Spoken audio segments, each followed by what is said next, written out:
Welcome to Unfiltered Growth. Real Talk on Trends and Strategies. This podcast is your weekly dose of reality-checked wisdom As we explore the intersection of entrepreneurship, marketing, culture, business, and innovation.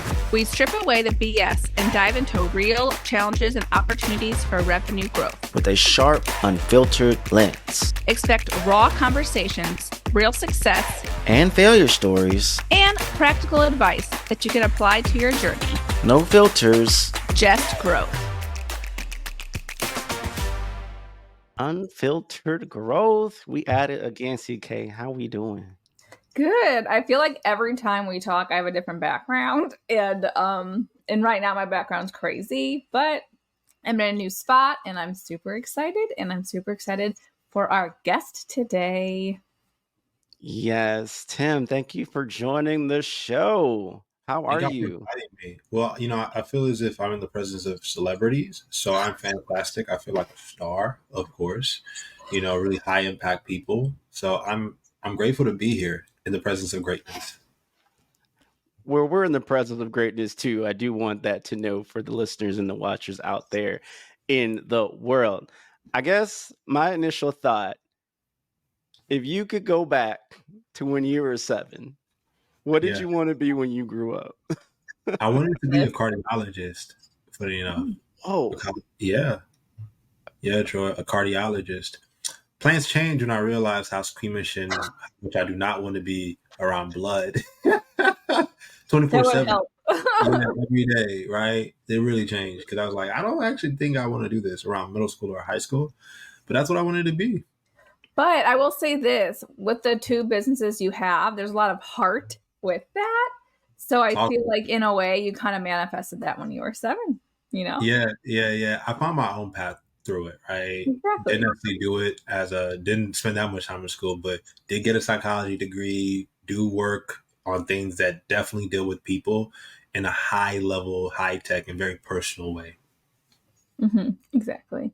So tell us a little bit just about you so the listeners know and can relate to you. Well, I am Tim Salau. To the wonderful listeners listening, I have worked in the technology industry for over a decade now. I am the co-founder and chief captain, I like to call it. You can all kinds of names. You can call me chief captain, chief experience officer for a company called Guide, which is a talent onboarding and training platform for remote or hybrid teams. And I am also the co-founder and chief captain for Big Black Tea, which is a company focused on improving and increasing wellness in corporate America specifically. We're both based out in Houston, Texas, and we have been in business for 5 years now. Awesome. Troy, sorry, I was going to say something. awe. Okay, I was going to say something. No, Go I ahead. love it. I just love the dynamic because we're neurodivergent. We can kind of just go with the flow. But speaking of neurodivergency and how you are a multi-potentialite navigating 2 businesses, have you ever felt weird about doing more than one thing? And how do you embrace that for maybe those who shun doing more than one thing in a business and all the different things that maybe you have the capacity or desire to do? I believe investors would probably be the type of people that shun that, right? And that's actually, at one point, we were trying to package both of what we were doing from a guy standpoint, as in like it's a packaged asset. But my co-founder was like, no, it's not working out, right? So now we kind of separate the two. But I am. And this topic of neurodivergency, and have I ever been, if I ever felt attacked for being neurodivergent and being able to balance 2 things? Yes, especially when it comes to raising funding. I don't let it get me down though, because that's just my ability and my capacity, and I as talent, that's what I'm able to do, right? When you're talented, and to anyone that's listening that's neurodivergent and is a multi-potentialite, strut your stuff, and more importantly, find balance in it. And sometimes that's so hard to do because being neurodivergent, sometimes you're in your head so much that you're like, oh, well, because you also feel others' feelings and you are very attuned to different things.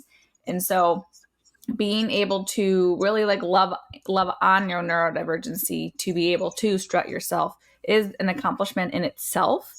So just getting to the point of loving and maybe reading about different things that you can do to help your own ADHD neurodivergent self, and how you can become more like confident, because it is for me, for a while, it was a thing that kind of brought me down. But really, thanks to Troy and our like open conversations about it, it's like my superpower, you know? Yeah. That's a great way to term it, actually. Mm-hmm. I always find, it's an additional layer of defining, cultivating, and evolving your own identity, right? Like people of color, we don't typically get tested. We just kind of be like, let's pray for them, see what happens, and that's kind of it. We don't explore the possibilities of, no, they're probably very brilliant and they learn differently, they process things differently, they need more stimulation, or however the case might be in the learning process or the environment process. And I think even with you, Kayla, we've navigated where it's like I kind of knew all the time I had ADHD, but it's like I've never been officially diagnosed after all these years, and just had that within the same year of us doing what we're doing. And you go through the process, you kind of like, oh, I don't want to add labels and different things on us. We may feel like, oh my goodness, does this impair me from opportunities, like you said, Tim, funding and other things like that? But I think when you find your path to kind of lock that in and be like, once I know how I navigate, I can flow and go. Yeah. And I think that's a wonderful thing to be at a headspace fun of, like, this is who I am. This is what I do. This is how I do it. We know not to take a meeting before 10. If we can, don't have a meeting before 1 if possible, and not feel guilty or ashamed about it. I like to do multiple things. I don't want to lose my identity by being constrained to one thing. So for you, and you successfully navigating 2 businesses, building teams, and I can't even imagine what your calendar and your project management system looks like navigating all of this. What brings you joy in all the chaos, if I may ask? What brings me joy, these are great questions, you two. What brings me joy, I believe, is the impact that service can bring in the short term, midterm, and the long term, and the ripple effect of that. That is what fundamentally brings me joy. Now, that joy comes with the chase, the desire, and the learnings of building a business and living in a world now where it's not simple anymore. Technology has actually made things 10 times harder when it comes to finding customers, making deals, positioning, messaging. We believe we live in a more simpler world, but no, we actually live in a much more complex world where we're trying to simplify it with technologies, right? So now, as a business person, you have to find ways to differentiate and meet customers, grow, and really with the fundamental desire to get to that joy of, like, we just delivered and offered you a service, a product, an experience, and we want to see the ripple effect they can have in your own individual identity, with your family, and maybe even generations of your family tree. That's really what excites me. Service, the impact of service. Joy. Troy. I love that. Go ahead, CK. Same here. And I feel that's super important when you are a leader of a business. So what are you doing with your teammates, or even like yourself, to motivate yourself? Because the times of getting kind of put down and down and down by investors for like variety of reasons. But what do you do to really like instill that into your team, as well as just like other leaders and yourself? Well, I love that.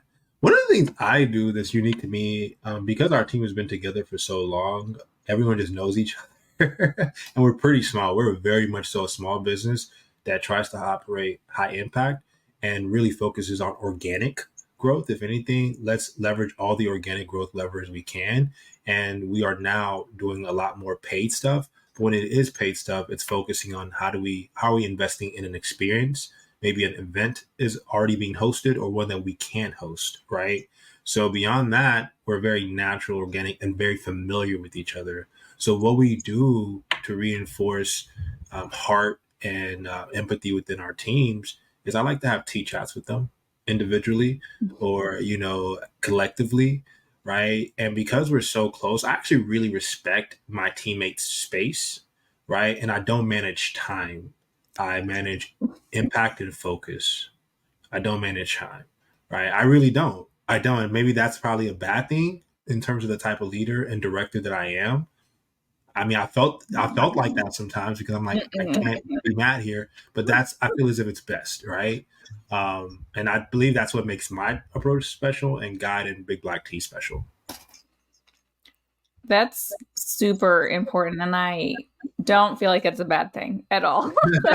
No, like Troy and I were like, heck to the no, because it's especially time, because being ADHD and doing many things, and I'm more successful when I'm doing many things. If someone manages my time, I'm like, I feel so like constricted that then like my creative juices and things that I can execute better is just out the window. And it's a trigger. It's a huge trigger. Yeah. Which brings me to think about, you're putting we're tilting how people think about how to operate on an axis.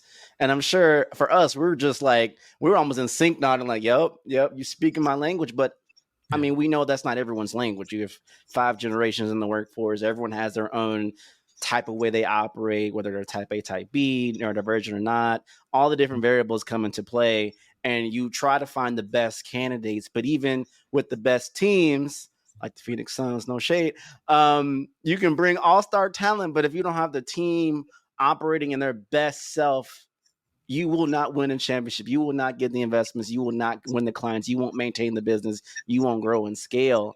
And I think, to your point, looking at it like, if we force everyone to just exchange time and hope that's enough to get the money that we need, we're only going to hit a certain threshold, and that's going to be it. So it's either you volume-wise more people to build more time, or you're going to demand more time being exerted out of people being burnt out to maintain that time exchange currency for money. And I love that you said, no, I want people to be in their own flow. That eliminates a lot of resistance and friction points and all the hyperbola. Give me results, give me impact, give me quality, and we're going to be okay.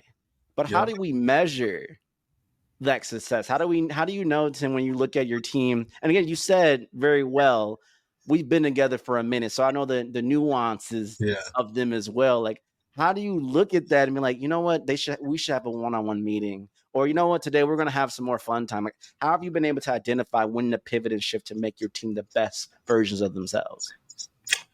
That's really powerful. I believe when you're seeing someone at an individual level struggle with managing their energy specifically, or more importantly, when you know someone's on a personal level having a hard time in their personal life, right? What I try to do is I try to reach out on a personal level, because I do now believe that having really not fluid but very clear boundaries between work and life are important in this era. Like a few eras ago before COVID, it wasn't like that, actually, believe it or not. And now that we are at a point now where I know some of the people that I work with are thinking about kids, they're thinking about families, and they're thinking about building, right? The more you realize that they have stronger boundaries in place in those identities with them, right? So an example would be, for example, my co-founder, he has children. So I really definitely always give healthy distance for him. Don't manage his time, because when he's also my co-founder, he's a founder. So I don't manage executives, right? And he has to really be very judicial with what he gives his energy to, because he has children. So if I ever feel as if, I see him struggling, or I'm looking for more selfishly, I actually have to check myself, and I have to realize that I have to give a lot of empathy and wisdom and allow him to go through whatever process he's going through, and be very, very understanding as a leader, very understanding, because the reality is I'm not a parent yet, right? So I have to really hold space, and that takes a lot of emotional maturity. So that's something that I do. I actually reach out to them outside of the work dimension, right? Check in on them, know that I'm a lifeline. I hold space for myself in terms of empathy and understanding, right? And I'm looking at how are they balancing things at an individual level in terms of impact in our work, right? At Guide. That's So you worded that amazingly. And I feel that what you've been saying in terms of even at work and like what you're doing for your customers is really all about a experience and being kind of obsessed with that experience, a good experience for your employers, your co-founders, your customers, and everything in between from that. And a little birdie told me that you guys have a really cool talent experience guidebook. Can you tell me a little bit more about that? Yes, I love how you did that. Christina. A little so birdie. smooth Yeah, with it. shout out to She's the so birdie. smooth with it. Yeah, it's no longer the Twitter bird. It's a little birdie. I love it because it's we're excellent. Right? I love that. Yes, we do. That's like one of the things that we've been driving this year. I'm so grateful for it that we have it. People have been downloading it, and talent experience is so important to us that we actually developed a blueprint that we will actually be sharing at Innovate 2024, which is a conference that I will be a part of with Troy and Christina. And it really helps companies, clients that we work with, and perspective that want to work with us really and truly understand that we can serve them from attraction all the way to transitioning and honoring. We didn't say firing, transitioning and honoring their talent and their employees. And we can help them at every level in between, because if you don't have a talent experience in 2024, I'm concerned for where you're going to be in 2034 as a business. And being on the side of like applying for jobs and like seeing things like that, some of the experiences are just so crazy. And like looking back on my experience at different companies, that employee or like talent experience, there definitely needs to be some guide with that. So I'm very happy you guys have that to help many businesses out there. And Christina, to add to that and go deeper here, let's talk about it. There's so many ghost jobs, right, that are on these platforms. That hiring is horrible now because it's now more so a data ploy to collect people's information, right, who are actually really looking for opportunity and jobs. And most small businesses, medium, large businesses, small to medium business owners are often not really thinking about hiring at scale, which they shouldn't, because they're really trying to be rugged and lean. But how you really position yourself for not only hiring as a small business, but in the long term as you evolve matters as well. So having ghost roles and not really like having heart in the talent experience process and journey, it's going to show, and it's going to show as you start to scale, hopefully over time. So you're right on the money with that, Christina. And Troy and I both have had experiences with that recently.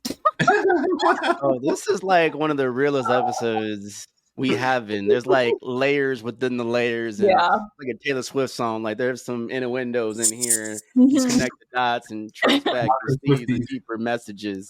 I do want to go back to what you said a little bit a while ago, Tim, when you were talking about how you're navigating things with your co-founder. And as you know, me and Christina are on our own journey as well. A lot of different hosts, MCs, founders. We gotta find another one maybe in there. We like lists. We're doing that, whatever. Yeah. And I love the fact that and that takes a high IQ, emotional quotient person to realize I probably need to check myself first before demanding of someone else.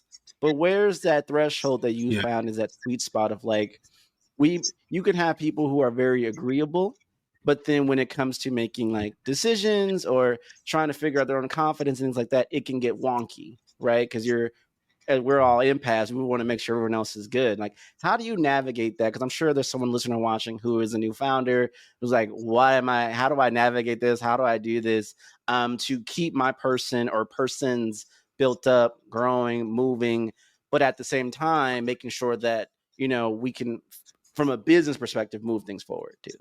100%. Well, I don't look to have emotional conversations, not because emotional doesn't matter, but I look to have rational conversations that take the logic and the emotion in it.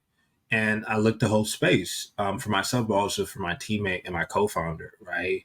I'm always looking for the compromise. I'm not looking, when I talk with him, to, even though I'm an expert in what I'm great at, which is experience design, and he's an expert in what he's an avid learner in, which is technology, infrastructure, development.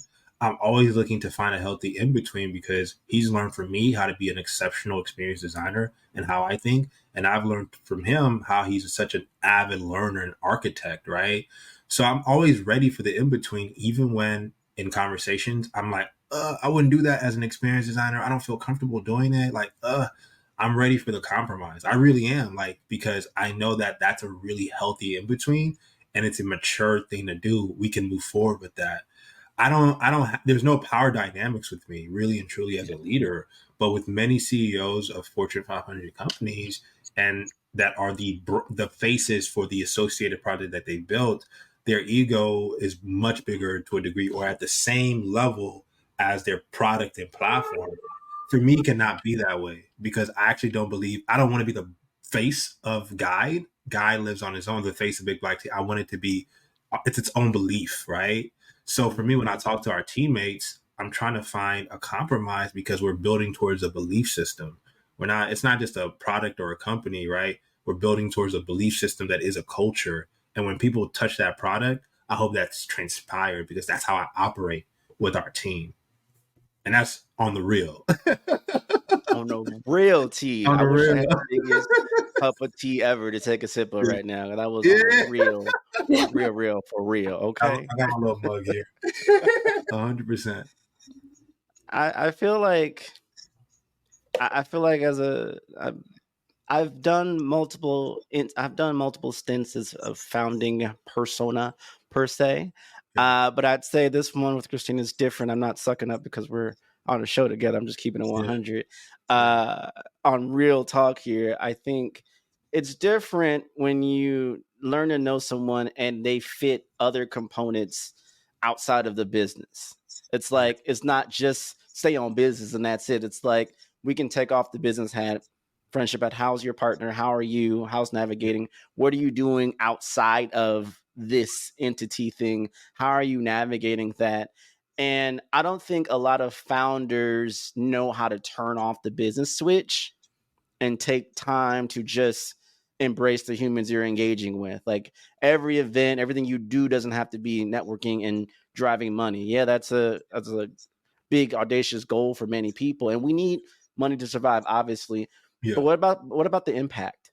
Like you said, what about the culture? Like, how do we set up a belief system that creates the culture? We want to create an experience for people to vibe with us beyond just the business and like know that we are the catalyst to bring other things to fruition by what we're building. And do you find a lot of founders in your talks or observation are coming in with that fire, that fuego, and not just, I got to get to this next zero. I got to get to this next thing by Q4. Like, what are you seeing in the landscape of new and up and coming founders? From given what I know, being in this industry for over a decade and being now for over the last 5 years, being in a leadership position as a technology leader, as someone that really knows my craft, definitely the opposite, Troy. Especially we can see it because a lot of companies are saying AI for funding versus HI or human or heart in terms of the collected and culture, right? So what I'm seeing is a lot of founders and first time founders or even second, third time founders, these people in positions of leadership, it's always a technology or a money play, right? We'll gain so much money, we'll gain so much market share, right? Because obviously there's always going to be opportunity. And it's less of a culture play. It's less of a humanity play. And one of the things I now say about Guide is I'm trying to build the most human platform and company in the world. Human-centric, not customer-centric. Shout out to Bezos, Mr. Bezos, but human-centric, right? That actually makes sense and feels human from experience in terms of playing with our software and using our software to service in terms of client engagement and to any other products that we may come out with from our company, right? How is it human? Because if it's human, you feel it and you can't deny that. I think that thinking of it, I always think too, like with AI especially, it's like, I love AI, I love using it, but the human element is very important and people having that mindset with it, because a lot of AI has racial bias and people don't think about it that way. And it is a scary thing that some people just go for whatever AI they use, whether that be like ChatGPT, Gemini, whatever it is. It's something to, yes, like you can digest and understand and use it to, like I've used it to my my success with, especially like operationally with like AI and with Zapier and things like that, making my team more productive. But you have to keep that human element in, otherwise people will read through that bull crap, and you won't be, especially in the talent experience side of it, because just as much as companies are looking for talented individuals should be expecting just as much or more when they're looking for a new role in a company as well. Yeah. I mean, and we're both in collectively in the experience business, right? And if you're not looking to bring the heart in your culture and the way you deal with your talent and also your customers, you're really going to lose out on a lot. So, Troy, to your point again, what I'm seeing is founders and most business owners, 80% of them are leading with AI technology, and you're going to make so much money and you're going to increase productivity, right? Which isn't bad. It is to each his own. But here's the deeper benefit is that you're going to connect deeper with your team and build a everlasting culture. And I'm really deep on the benefit business. That's what I really try to drive. Mm-hmm. And with that, you're landing on this plane. I said, and with that, let me restart that because I don't know what I was talking about. Like, why am I landing on a plane? What's going on? ADHD, y'all. ADHD.